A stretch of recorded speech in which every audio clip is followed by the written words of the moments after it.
This program is brought to you by Link TV for educational and non-commercial use only.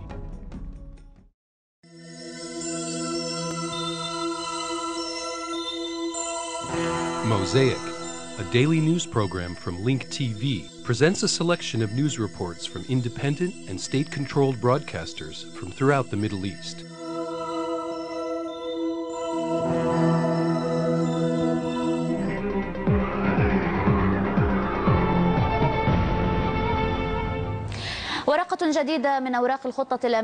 A new measure of Baghdad's security plan was revealed. 2 Kurdish brigades and a third one from the south will be added to strengthen control over the Iraqi borders. From Baghdad, our reporter Majid Hamid provides us with more details about this new security measure and its implications on the internal situation. إحكام السيطرة على الحدود التي تجمع العراق ب6 دول. The new Baghdad security plan includes a new measure to strengthen the control over the shared Iraqi borders with 6 neighboring countries and over 10 border crossings. This plan, which calls for the participation of 2 Kurdish brigades and a third one from the south, was announced by the Iraqi Deputy Prime Minister Salam al-Zubayy amidst talks regarding the porous borders and the absence of order around some border areas. هناك خرق في الحدود وهذا أمر مشخص ونحن There are violations at the borders. This is a fact. We are studying these violations. We are trying to partially close the borders in an attempt to strengthen the security situation at the crossing points from a technical point of view. وربما حتى فنيا. This security plan also calls for dividing Baghdad into 9 zones and for the deployment of 12 army and police brigades in addition to 6 American National Guard units. These forces will conduct search and patrol missions in all areas without any discrimination. Meanwhile, Iraqi government officials refrained from releasing further details about the security plan to ensure its success. The problem is not the border crossings. It is the borders between these crossings. Terrorists are infiltrating into Iraq over these borders.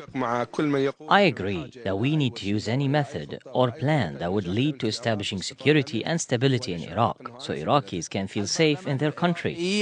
Talks about the borders have dominated most of the Iraqi parliament sessions. Some of the Iraqi parliament members welcomed this plan, saying that it will address some of the shortcomings of previous security plans. Previous security plans failed in a big part due to the lack of control over the Iraqi borders. This has enabled foreigners to infiltrate into Iraq. These infiltrators are serving foreign agendas and want to harm Iraq's unity. Nevertheless, some political observers believe that this new security plan is in tune with Bush's policy towards some of Iraq's neighboring countries. Whenever the rate of explosions increases in Iraq, public and official demands to strengthen the control over the borders or even close them also increase. But if the objective of this new security plan is to close these borders, some believe that this will lead to political and economic backlash. انفجرت 3 سيارات مفخخة في مناطق متفرقة من بغداد وقد 3 booby-trapped vehicles exploded in different areas in Baghdad. The first car exploded in the area of Bab al-Mu'addam, northeastern Baghdad, killing 5 people and injuring 12 others. The second car exploded in the Yarmouk area in western Baghdad, killing 2 people and injuring 3 others. The third vehicle exploded on Jamhuriya Street in the Amin area, eastern Baghdad, killing 1 person and injuring 6 others.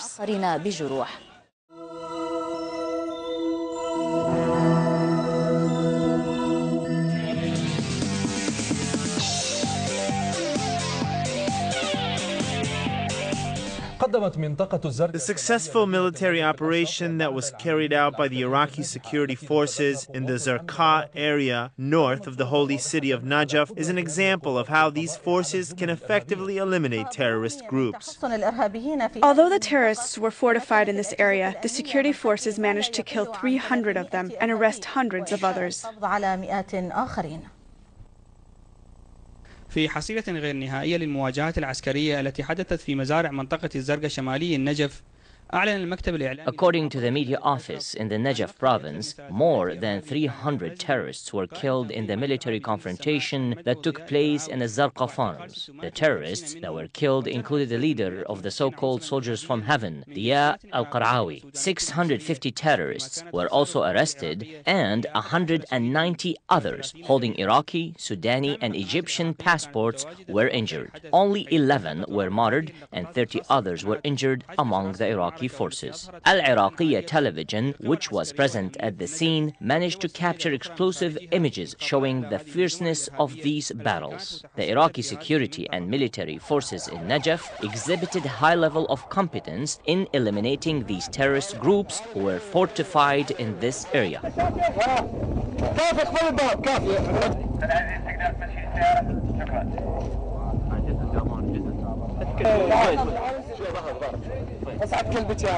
Dr. Ali Shimari, the Minister of Health, inspected the injured individuals from both sides, some of whom were transported to the Najaf hospital. This shows the humane side of the honorable Iraqis, even when they are dealing with those who tried to kill them. Truly, we are treating their injured like any other patients. Those who were slightly injured receive medications and leave. These individuals committed assault against Iraqis and they must be tried. But our humanitarian duty is to treat them in our hospital until they can be transferred to police custody and then to the judicial system. Life has returned to normal following some of the most violent clashes since the fall of the ousted regime. Although the residents from Najaf have left to go to Karbala to visit the shrine of Hussein to commemorate Al-Ashura, those who stayed behind said that the holy city of Najaf is safe and stable. I would like to give my condolences, especially to the Shiites, for what had happened to our Imam Hussein. Truly, things are going well in Najaf, thanks to the security agency. We can revive these religious rituals, thanks to God. Of course, thanks to God, we have security. We are helping the pilgrims and the police. God willing, we will have security. Thanks to God, thanks to God. May God help all of you succeed. May God prolong your life and spare you from troubles. التأكيد على مسألة ضرب العناصر الإرهابية والخارج على القانون Several Iraqi officials stressed the importance of striking at the terrorists and those who break the law wherever they are. Iraqi officials view this as a good and successful beginning to the implementation of the Baghdad security plan. Life in the Najaf city has returned to normal despite attempts by terrorist groups to destabilize the security situation there. عبد المنعم فرج الله قناة العراقية النجف الأشرف.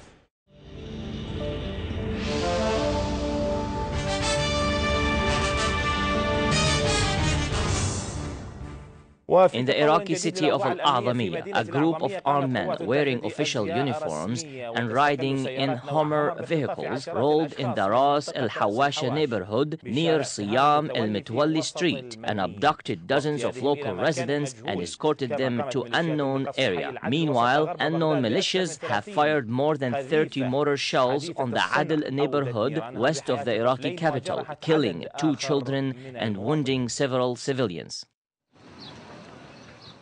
على خلفية الانتهاكات التي تتعرض لها المناطق السكنية ومنازل لمدنيين آمنين. Some terror networks affiliated with unknown militias have been targeting and terrorizing residential neighborhoods in the Iraqi city of Athemia and other parts of the country. Al-Athemia, which is located northeast of Baghdad, has become the center of terrorist attacks. A group of armed men wearing official uniforms and riding in Hummer-type cars, which are often used by the Iraqi National Guards, have kidnapped dozens of residents from the Ras al-Hawash neighborhood near the Siham al-Mutawalli Street. According to eyewitnesses, the perpetrators killed execution style one of the hostages who refused to obey their orders. The city of Athemia, which is known for its hustle and bustle, has become a ghost town due to a spree of kidnapping incidents. Some of the residents in Athemia describe the gruesome details of their ordeal.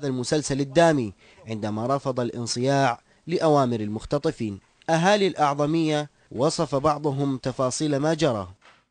جتي أكثر من 7-6 مرات هنا على منطقتنا، رأسا نزلوا وقام يعتقلون الشباب. A group of armed men in 6 or 7 Hummer-type vehicles rolled into the Ras al-Hawash neighborhood. The assailants, who were abusive and belligerent, rounded up the men. They took some of the residents and drove away. Then they came back and kidnapped more men. A man named Ali Qadim from our neighborhood confronted the kidnappers and told them to leave us alone. The perpetrators assaulted Ali verbally and physically, and then they shot him dead and drove away. More than 30 residents from Athemia were abducted. ورأسا هنا كتلة بمكانه وشغلوا الهمرات وطلعوا على السريع. حوالي 30 واحد هم اعتقلوا من المنطقة بس العظمية. الخاطفون اقتحموا. The perpetrators stormed into several homes in Athemia and destroyed property and furniture. The residents, who woke up to the cries of the horrified children and widows, have become trapped in a world they no longer recognize. They targeted everyone in the town. They did not spare anyone, including the children. They killed an innocent man. God does not accept this type of behavior. They took more than 20 people from here. Look at all these vacant homes. Many families were forced to flee. Don't they have fear of God? They took our son 3 days ago. Where did they take him? Where are our children? They took him to an unknown area. The perpetrators were not Americans. Some said they were National Guards. What do the National Guards want with our children? I know that they will kill our sons. Some of the victims were as young as 12 and 13 years old. Where did they take our sons to? حي العدل وسط غرب بغداد لم يستثنى من أعمال التخريب والقصف الهمجي بقذائف الهاون على يد الميليشيات المعروفة. An unknown militia group has launched a series of mortar attacks on the Adel neighborhood west of Baghdad, killing 2 children and wounding several civilians. Some of these armed groups are known to the Iraqi government, but the government has been looking the other way. More than 30 advanced mortar shells have fallen on the Adel neighborhood, damaging several homes and cars and terrorizing local residents. وأضرار أخرى أصابت عددا من السيارات التي كانت متوقفة أمام منازلهم. وصفت مدينة حي العدل بقذائف الهاون. More than 30 mortar shells have fallen over the homes and cars of local residents in the Adel neighborhood, killing 2 children and wounding 5 others. One of the mortar shells fell on the area of Simud in the central part of the Adel neighborhood. The residents prayed to God Almighty and asked him to take revenge and punish the perpetrators. الناس يدعون الله تبارك وتعالى أن ينتقم من الفاعلين. وإلى بغداد الجديدة جنوب شرق بغداد حيث شهدت In another development, 2 roadside bombs exploded simultaneously in a busy market in the area of New Baghdad, southeast of the Iraqi capital, killing 10 civilians and injuring more than 35 others and damaging nearby shops and cars. Iraqis are standing between Iraq and a hard place. On one side, they are being targeted and terrorized by armed militias and local terror networks. And on the other side, the Iraqi government has been lacking the capacity and integrity to draft a comprehensive and an unbiased security plan that will protect them. Amidst all of this, the average Iraqi citizen has been wondering about the upcoming days that his government will not judge him by his ethnicity or national affiliation.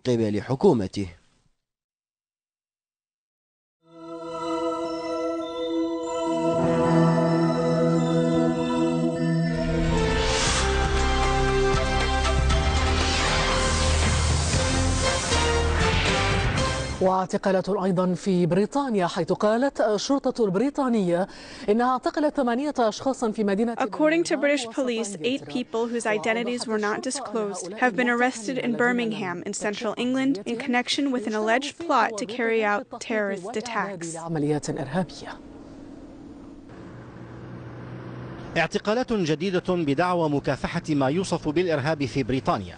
In the name of the so-called war on terror, new arrests have been made in the United Kingdom. Counter-terrorism police confirmed that it has arrested 8 people in the city of Birmingham in central England in connection with an alleged plot to carry out terrorist attacks. Details were sketchy, but some television stations showed images of the detainees suggesting that they are Muslims. British police said that it has the right to withhold any details pertaining to to the case because it's protected by counter-terrorism laws. Meanwhile, many of the detainees' neighbors expressed shock, maybe with some asking, have we been unknowingly living close to terrorists? Nearly 10 days ago, counter-terrorism police said that it has arrested in Western York and Manchester 5 people suspected of plotting to carry out terrorist attacks. The police did not give any details about the incident, but some news reports confirmed that the detainees were Muslims suspected of plotting to carry out terrorist attacks. Last August, the US and the British authorities said that they have uncovered a large and dangerous plot, indicating that a group described as terrorists was planning to blow up civilian planes using liquid explosives. In that incident, more than 20 British Muslims were arrested and indicted. Despite warning from the British Authority, Nigel Wilde, a former lieutenant colonel in a British Army intelligence, described the London bomb plot as a hoax. Having said that, many of the cases involving the arrests of Muslims in Britain are handled under mysterious and vague circumstances. يلفها غموض وتكتم شديدين. The state prosecutor's office in the German city of Munich issued arrest warrants for 13 people allegedly involved in the kidnapping of a German citizen, the Lebanese-born Khaled al-Masri. The wanted individuals are agents of the U.S. Central Intelligence Agency. They include a pilot who flew the plane that was used to kidnap al-Masri, a doctor, and other American operatives who kidnapped the German citizen. The arrest warrant linked to the kidnapping of a German citizen of Lebanese descent came without prior warning. 13 CIA operatives are wanted by the German courts for kidnapping al-Masri from this checkpoint on the border of Serbia and Macedonia at the end of 2003. Khaled al-Masri was missing from his family for almost 6 months before he was released. The kidnapping story ended with an arrest warrant for the CIA operatives. Some observers say that this case will not likely affect relations between Berlin and Washington. The developments will end according to how the German government deals with this case. If it asks the US to extradite the wanted suspects, then it will set the first precedent. I think the German government will move cautiously and that the case will not affect their political relations very much. The current arrest warrants, which were issued by the state prosecutor in Munich, came after al-Masri filed a lawsuit against individuals who haven't been identified so far. The investigation indicates that he was interrogated in Macedonia before he was flown to a prison in Afghanistan. Airlines affiliated with the CIA are no longer transporting prisoners. It appears that the developments of this case have had little impact on the German public. Americans may be disappointed by these arrest warrants. However, they have to know that America's authority ends at its own borders. German citizens cannot believe that airplanes that transported so-called terrorists had been turned into tools for kidnapping and that airports and border checkpoints have become detention centers. Khaled al-Masri is a German citizen who lived this story. The German arrest warrants have no legal implications in America. However, they do indicate that Europeans and Americans have a difference of opinion about the so-called war on terror.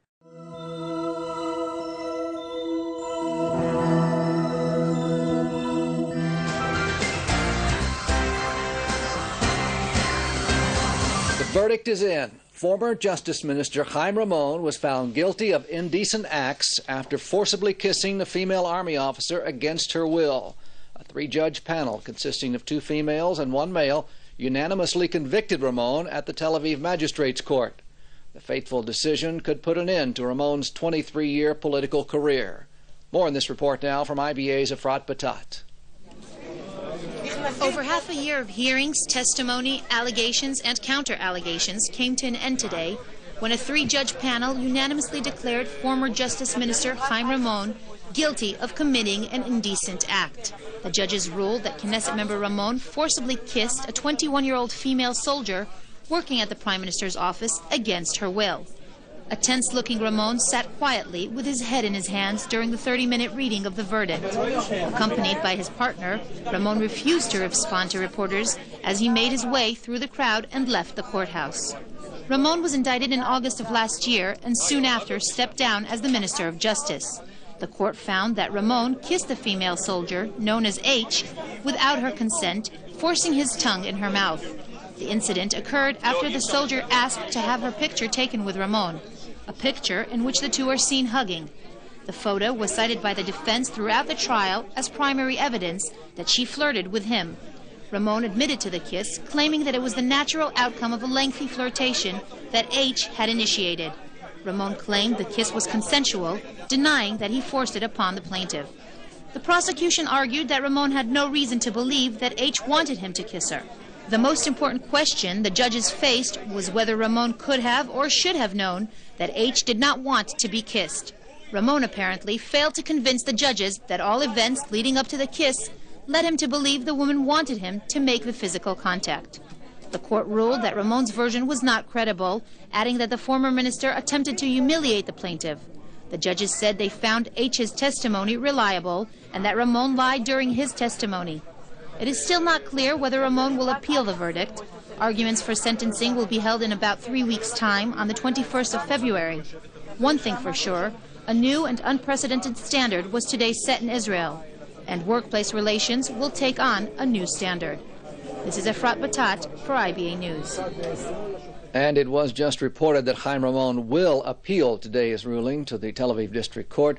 Ramon said that he will react once he finishes studying today's ruling, but added that on first glance it raises several questions.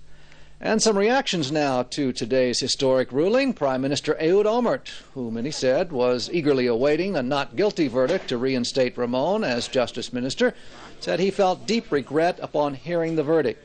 Interim Justice Minister Tzipi Livni said that Chaim Ramon is a friend, and so she was saddened by the decision, but that the court has had its say, and we must all respect the ruling. Livni added that she has complete faith in the justice system.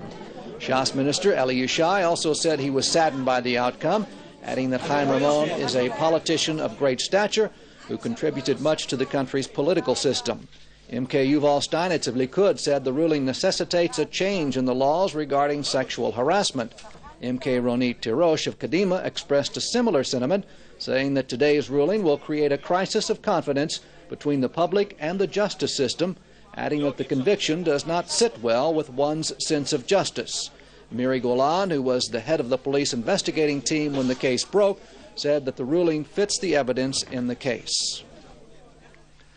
A criminal investigation has been launched against Kadima Knesset member Ruchama Avraham. The Knesset House Committee chairperson was summoned to answer questions for several hours at the Police Fraud Investigation Unit. Police grilled her regarding her acceptance of trips abroad at the expense of agriculture exporter Agrexco.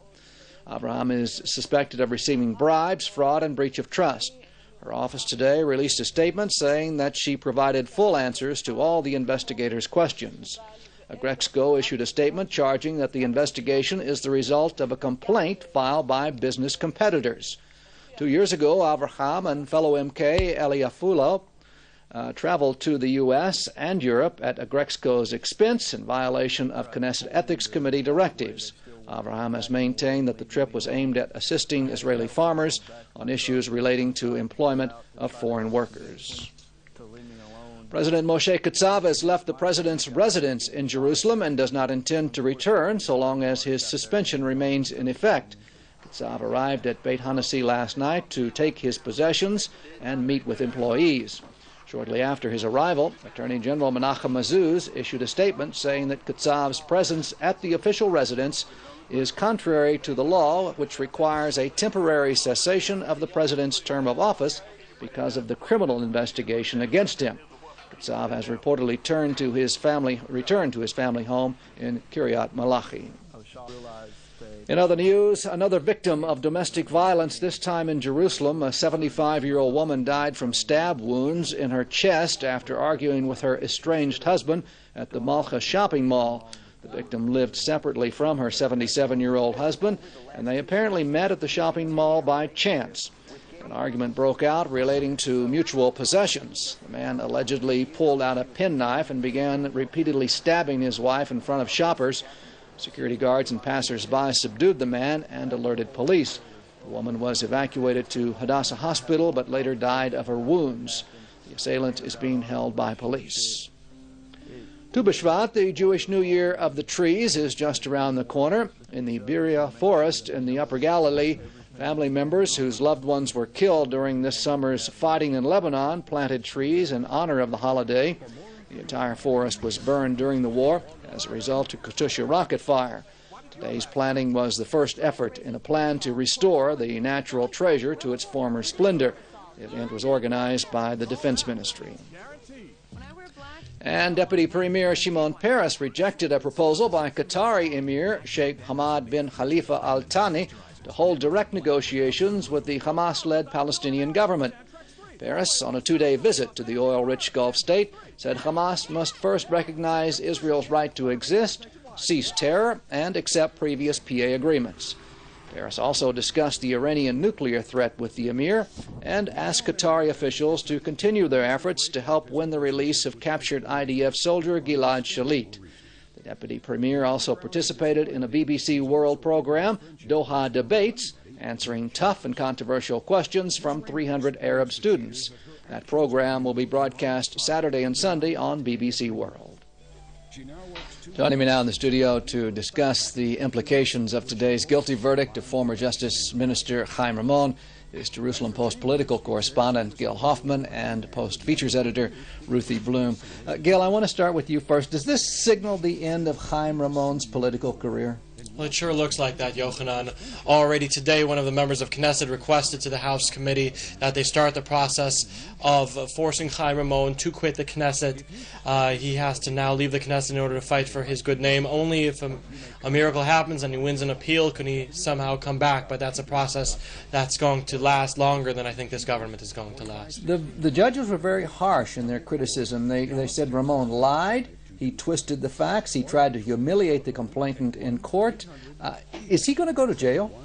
Well, that's, I think, something that you need to ask a legal correspondent. There's going to be a verdict coming on over the next few weeks about whether he's going to be sentenced to jail time, but he already has paid the price by his entire political career going down the drain. Can we expect a major shakeup in the cabinet of Prime Minister Olmert now? Not this week. Ehud Olmert has an interest in delaying the appointments for as long as possible, because right now he's holding the cards close to his chest. Once he plays one of those cards, he's made one person happy and everyone else upset. And so starting next week, he's going to start talking to people. Before you know it, there's going to be the Winograd interim findings that are going to be released, and he wants to delay for as long as possible these appointments. Chaim Ramon was a tough guy, political tough guy, and that's the kind of guy Olmert needs by his side. Is he going to miss him? He will definitely miss him, Yochanan. Chaim Ramon was more than a tough guy. He was a smart guy, and still is. He was the brains behind Kadima. He was the one that pressured Ariel Sharon to form a new centrist party. He was the one that pressured Ariel Sharon to withdraw from the Gaza Strip. All of the major initiatives that have been taken by the Israeli government over the last few years, the security fence, Chaim Ramon was the man behind them. And Olmert losing his brains, if you will, is something that does not bode well for his premiership. All right, one final question now. A lot of sympathy expressed for Ramon by MKs.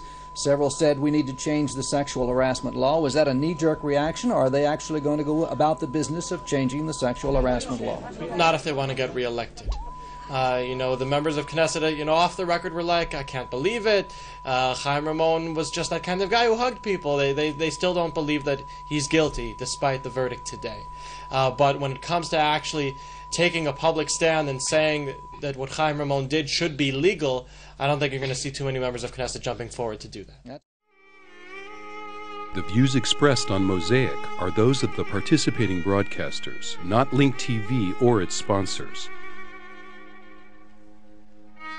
Please visit linktv.org/Mosaic for more information about these broadcasters or to view previous Mosaic programs, obtain program transcripts, or receive the weekly Mosaic Intelligence Report.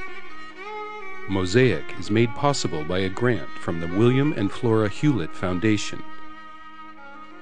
Additional support is provided by the Firedoll Foundation, the Otto Haas Charitable Trust, and by committed Link TV viewers like you. If you value this program, please send your tax-deductible contribution to Link TV, either through the website or the mailing address listed on your screen.